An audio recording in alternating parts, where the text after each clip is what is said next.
All right, thanks for joining this evening's evening Hatha. So we're getting to the end of the month.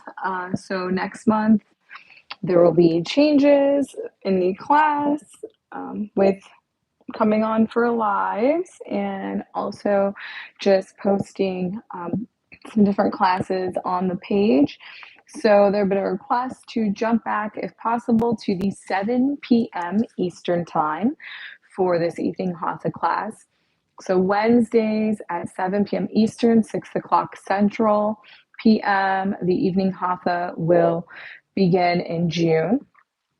And going to add also a new class in there with the live. So on the journey, if you notice, I post some yoga in French, so some yoga français to offer a time to practice your practice and my own in French. I've been studying French for almost over 15 years now, on and off, through life, through school, through tutoring. If you're looking for an online tutor, I'm happy to give a recommendation. I've had my tutor now for, oh my gosh, I think we had each other on and off like through my life changes almost maybe almost 10 years on and off. So she is a wonderful, wonderful human, very open to, depending on what you're looking for in your practice of language, whether it be conversational, business, or whatnot. Our more recent groups and studies have been with the yoga. She helps guide me in corrections and things that I can use in the classes. And so the next step in my own practice that I'd like to share with you is doing the French yoga live, taking that vocabulary and putting it into words, because it is so different to practice any language or any new skill live, right? Like putting what you've learned to practice can be so different, and even versus editing, because when I'm just posting these videos, there might be a minor mistake or something that I'm unaware of, but for most part, I get to edit and play with the video. And so to be present and constantly thinking and building that vocabulary is the next step here. So it'll be great to welcome that practice and share it with all of you. The day will kind of fluctuate. So I'll kind of just pop on first and then kind of roll with it. And depending on comments and just where you all find yourselves connecting with it, let me know. And then a day will build from that, but it will be a bi-weekly practice that will be starting. So it'll be like 1 week of prep, which if you're in the community, I'll be noting that week of prep and the focus for the upcoming class, and maybe posting a picture of the vocab and some of the words. And then the next following week, that'll give you time to look over that, and we'll have that live class. So I'm really excited to do that with you all. And this one will be, like I said, starting in June, the 7 p.m. So, all right. So right now you can get settled into a comfortable seated position, find a hazy gaze or closed eyes. We're going to do this flow a little bit more with me speaking and describing and not showing some of the full poses and stretches. My Sunday Instagram lives have been talking about Sanskrit and learning the Sanskrit terms. I like to welcome those into my other classes. And also it allows you to learn the poses and asanas. For some people, yoga is a fitness practice. I tend to flow towards the Eastern spiritual side of the practice. And with that, it's more of a classroom learning style. Once again, like with the foreign language, for me, foreign language, for others, their language. And English is foreign language. So, but with that, just kind of moving into that, and also just being a little bit relaxed in today, since I had some other classes earlier. But find that seated position and pose. Start to align and lengthen the spine, move the shoulders away from the ears. You could have that hazy gaze or closed eyes, and just allow yourself to breathe and welcome yourself to this present moment. So I'm choosing to sit in Sukhasana, and I tend to then float into a half lotus to allow a little stretch and opening in my hips, which tend to be pretty tight from elliptical and running and biking. So it's nice to get as much for myself, as much hip openers as possible. Hands can go where they will support you in your practice, nice and soft, and allow yourself to breathe within your space. With every breath, allowing the heart rate to slow at this time, come down from stress, come down from anxiety, come down from the day. Take a break, welcoming self-care. As you lengthen through the spine, you may feel your breath move to different parts of the body, chest, belly, back. You may start to find yourself moving from natural breathing into deeper breathing, deeper inhales, deeper exhales. And then together on your next inhale with me, we'll inhale through the nose, nice and deep, and pause and hold it. And then sigh it out through the mouth. We'll do that again, twice more. Inhale and hold. Release with sigh. One last time.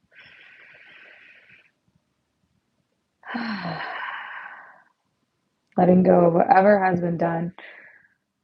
Welcoming yourself to the present space, maybe allowing a gentle smile to relax the eyelids. We'll go ahead and allow some physical awareness into the hands. We'll welcome them to the mat on either side so that we can release the legs, the knees. We're going to welcome the feet down to the floor or the mat. Wiggle those toes if you choose or if you wish. And then you're going to take the feet out a little bit further. The hands can still be connected to the mat, maybe in the back, just to help level and balance you out. And so you can't see my feet, so I'm going to move sideways so you can see them. But you're just going to go ahead and you're going to lift up the toes, getting a stretch through the front of the foot, pressing down on the heels into the mat as the toes want to flex towards the sky. Then you'll gently soften and release. You'll bring the knees back in close. You're going to go ahead and lift off the heels now. So you're going to lift off the heels and the toes are going to be connected to floor and mat. It's going to take the stretch not only from the front of the foot, but to the bottom and the back. Then allow the foot to soften. We're going to lift up through the middle and the center. So we're lifting off the big toe side and lifting onto the pinky toe side of feet, both sides. Little awareness. And then we'll take that to the opposite side. So your feet will find center, the legs maybe separate about hip width apart, and you're going to lift up off the pinky sides on to the big toe. Just for a little stretch here. That gently climbs up the legs also. Go ahead, allow the feet to come back to hip width apart. If they went a little wider, welcome your hands underneath the thighs. Lift one leg and then lift the other. Gentle boat pose to start, a little activation in the belly. You're leaning back, inclining the upper body, shoulders are away from the ears. Then you're going to straighten, I almost said strengthen, we're strengthening through the whole practice. You're going to straighten out one leg, you can still have the hand underneath the thigh. You're going to flex and point that foot. And then welcome it back, and then you'll do the same on the other side. Then welcome it back. We're going to go back to that original leg. Strengthen. I keep doing that now. Straighten. Find some ankle circles. One direction and the other. And then take it to the other side. Then welcome that supported boat pose. Take a breath. You can hold here or straighten the legs towards the sky. Hands are still supporting underneath. And then gently allow the legs to return down to the mat. Extend and lengthen. Tail moves back. Shake anything out. And we'll take a seated forward fold. So the arms will raise out in front. High to sky. Vision can follow. Lengthen and stretch. Exhale, forward fold. You could have bent knees to start. Work with your body as you're forward folding.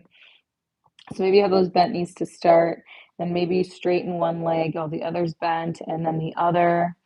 Hands could be at sides, shins, or over the toes. Allow that belly to rest onto the thighs, lengthen, breathe, let go. Suppose that's good for a full body stretch, stretching the back, the shoulders, the hands, the arms, depending where you take it.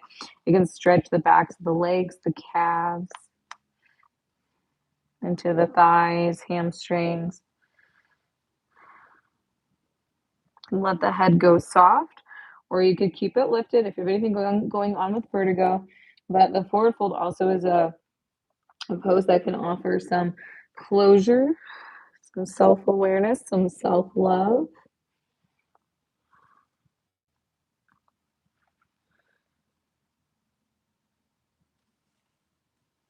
Take another breath, and then when ready, roll up the spine.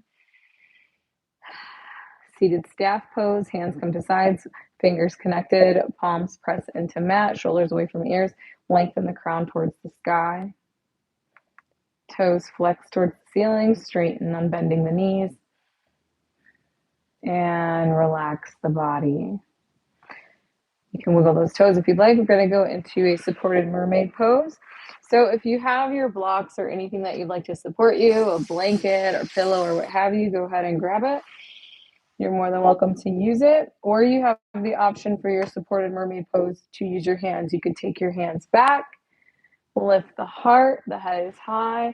You could extend and lengthen the legs. Or you have that option for a supported mermaid, depending on how you like your block.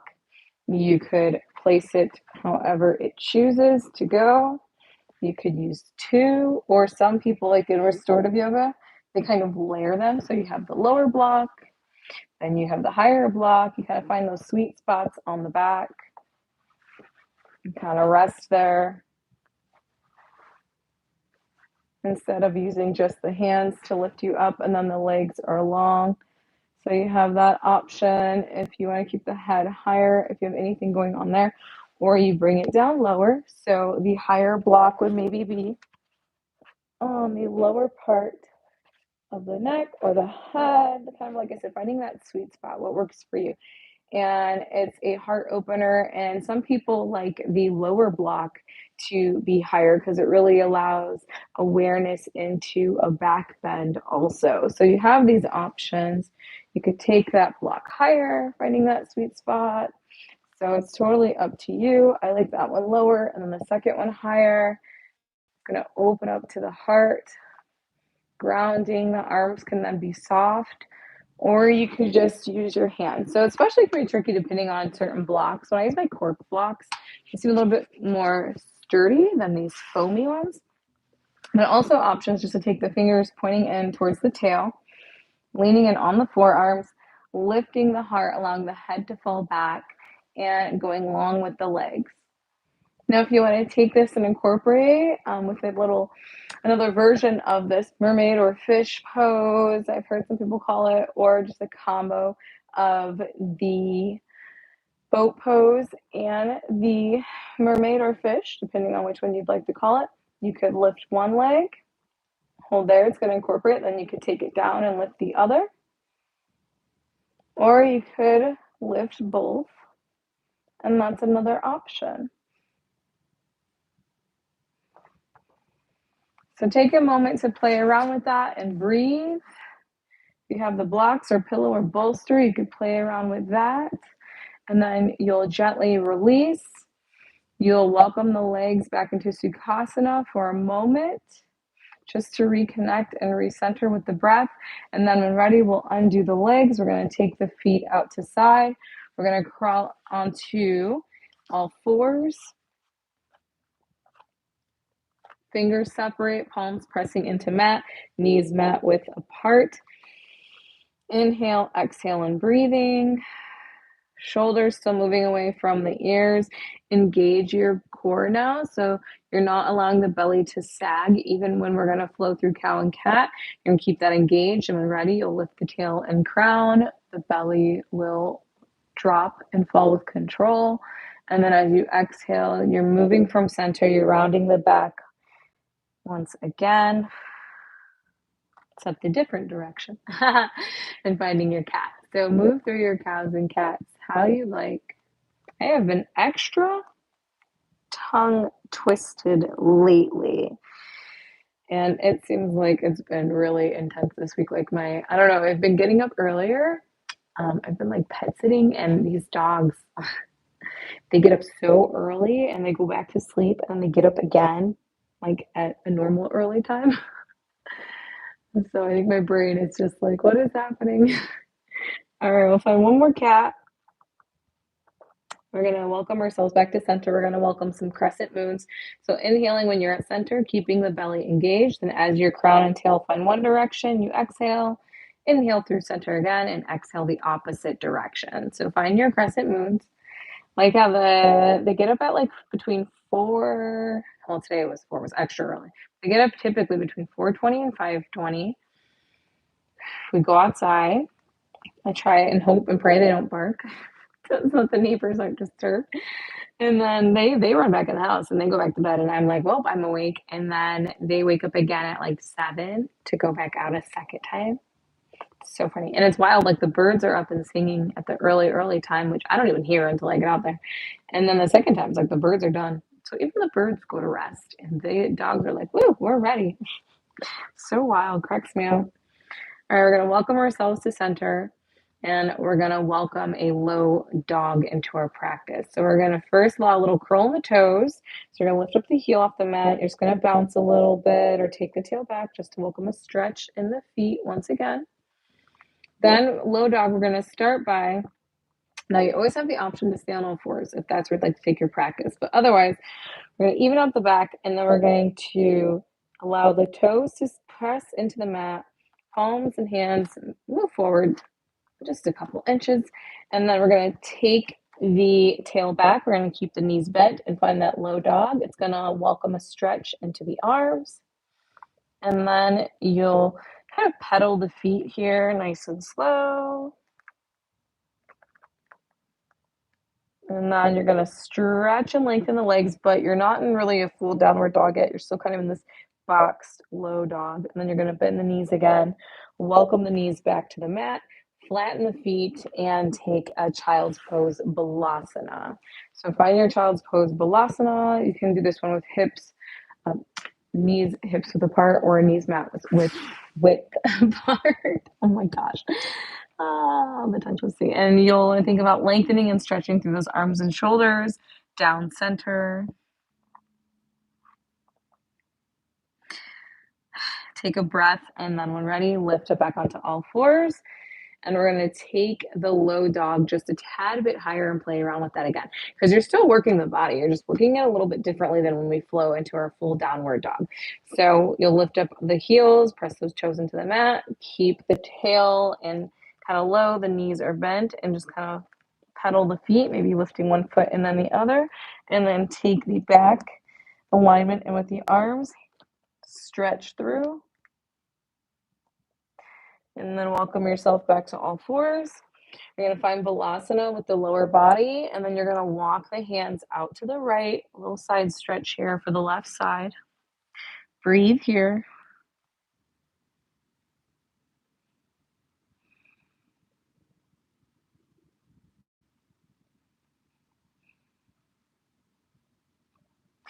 Rise up, take it back to center.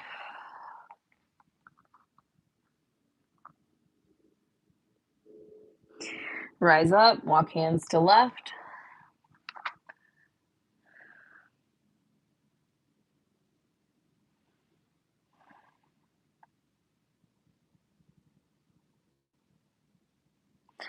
Rise just a tad, bring it back to center. Check with that tail if it's leaning back. And rise up to all fours. Find your low dog once again and play there. Maybe this time you start to stretch and lengthen and unbend one leg and then the other. Keeping it low, kind of boxy, and then welcome it back down. Find center, Balasana.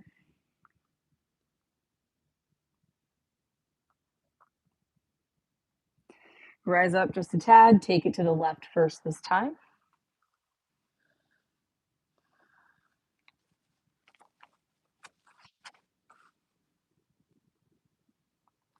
Take it back to center.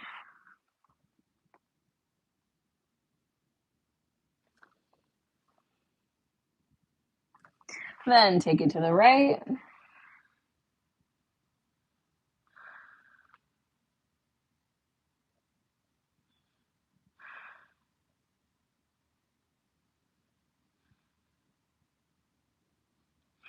Rise up just a tad, take it back to center.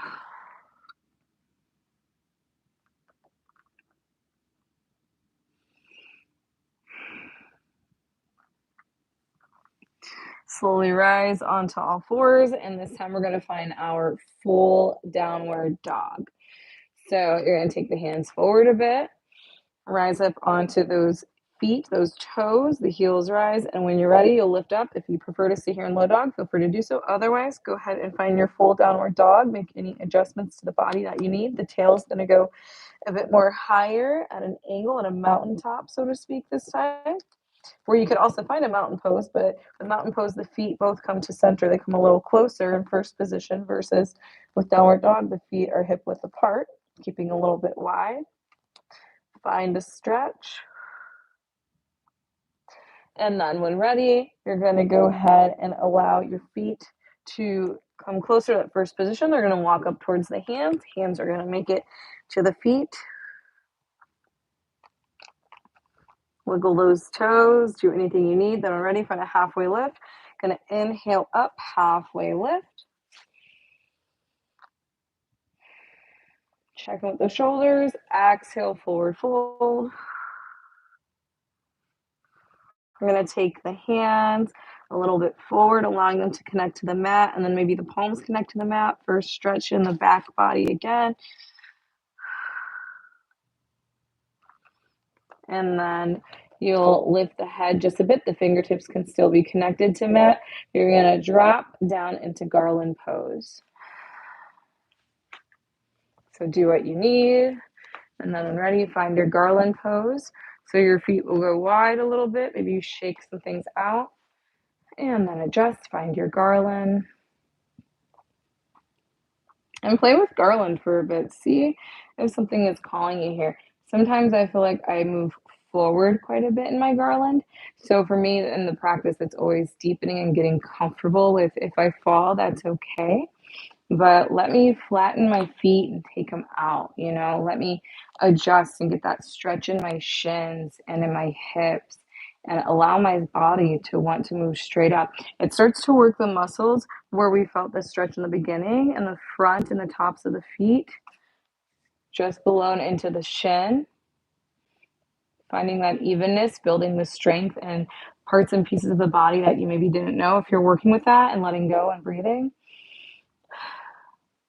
You may even sink lower into your garland. Otherwise, you do have that option where if you're working with that balance, you could always take a block behind you, focus there, and work on the opening there, being seated and the tail being on the block. And you're going to find that length.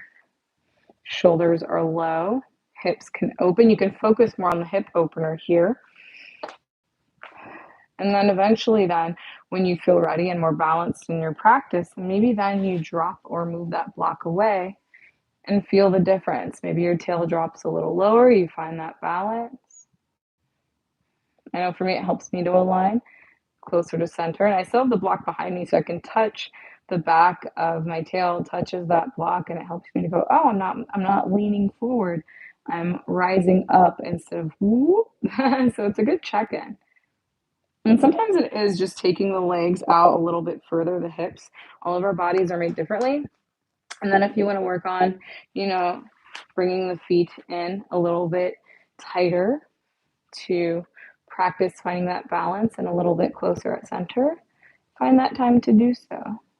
All these poses and postures and asanas will release out, bring the tail towards the back of the mat, extend and lengthen the legs, but they all take time. go back, you focus. There's so many asanas and postures that are beneficial to the body.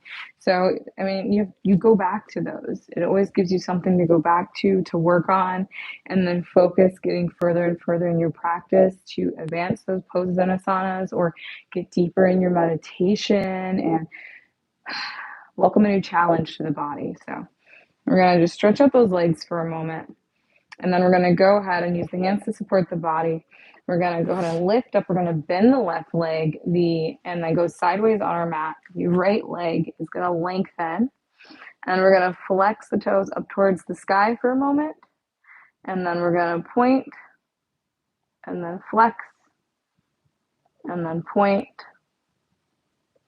flex, release, bring it to center. Take that to the opposite side. Flex that foot to start, and then point, and then flex, and then point, and then flex, and release. We'll once again allow that tail to connect with the mat. We're going to welcome ourselves to Sukhasana or a half lotus, whatever you choose, but a seated pose. Tail connects down to floor. Shake out anything you need. Take a few breaths. And we're going to allow the head to tilt back. The eyes could be facing up towards the ceiling or sky to welcome a stretch in the front of the neck.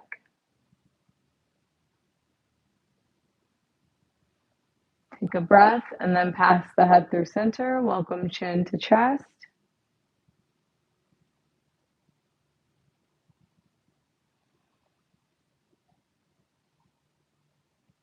Then welcome that head back to center. Tilt it to one side. You could bring the shoulder up to that ear. The other shoulder would then lower. And then release. Take it to the opposite side. Opposite shoulder then would lower. Welcome the head back to center. Lengthen the spine. Engage the core. And find a head circle in one direction. Pause. And then take your head circle the opposite direction. Pause. And allow the head to return to center. Take a breath. Let's welcome our palms in front of chest and heart. Thumbs touching, elbows relaxed. Close the eyes.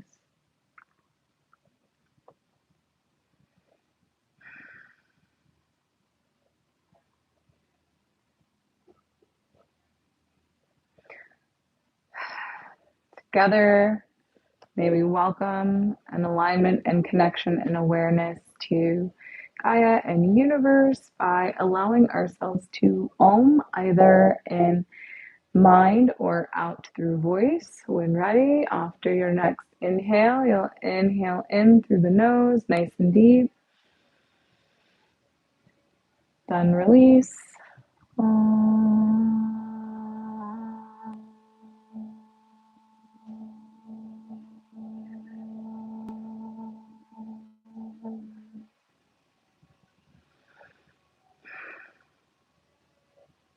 May this flow ease you into your evening or towards the end of your day with light, peace, smiles, and love. Namaste. So thank you so much for being here for today's practice. A little bit more of a teaching or a lesson learned and announcements than a longer practice. So play with this and really let me know what you think when you're adding props. Are you into restorative? Do you do restorative yoga? How do you prefer props and bolsters when you're doing poses like mermaid and fish? And I say both names because I do know they are different poses, but and we have half of what is it? Half of Lord Fish, which is completely different because it's more of a bind. But in certain classes, there are poses that are just vary so differently, and or they're the teachers kind of cross the kind of will say like either this is mermaid pose or this is fish pose, and it'll be the same thing. And that can happen in a class just depending. Like I do Lyra classes, and when I ask the teachers, oh, what's this name of the pose or this name of the pose, the same thing happens there. They'll have the same pose or very similar pose, and it'll have a different name. Or a teacher will call it something else, just depending on what you're hitting, where you're hitting at.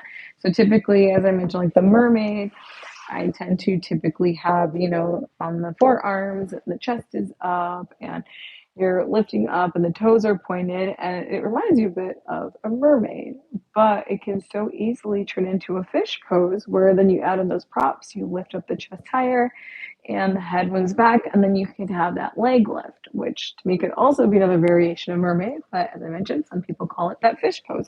So it really just depends on what you're focusing or what your focus is for that asana practice. So if you have comments and questions, I'm always open to that, to hear what your experience has brought you and what poses and things that you look for. And also going to be focusing with this class is more of that instructional, giving you time to play with the pose, rest in the pose, and also doing some poses that we typically don't do in our Hatha practice, and adding more affirmations and things also in time for meditation. We did that last week. I believe I used the affirminators, affirmators. Yeah, I call them, it's actually affirmators.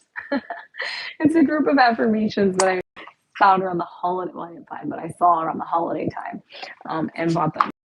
Fun. They have a unicorn on them. So going ahead and kind of doing more of that stuff, and welcoming some kind of education and learning for all of us, but also some playtime in our poses and such. So other than that, any of the announcements in the beginning, this will replay on the YouTube page so you can hear them later. But for June, this class will go back to a 7 p.m. It can still be a nice evening hatha that allows you to wind down after, while including, because we're including those meditations in our practice and the poses that we do, like mermaid or fish pose, or a side stretch, is something that can really bring some release. It can promote that openness, that heart. You're stretching through the body and you're lengthening, which sometimes it's nice to get a full body stretch before you go into bed, and you get out some of that last energy before the day. And then look out for the yoga in French, the post in the community comment section, and then we'll start doing the lives with that. All right, see you later.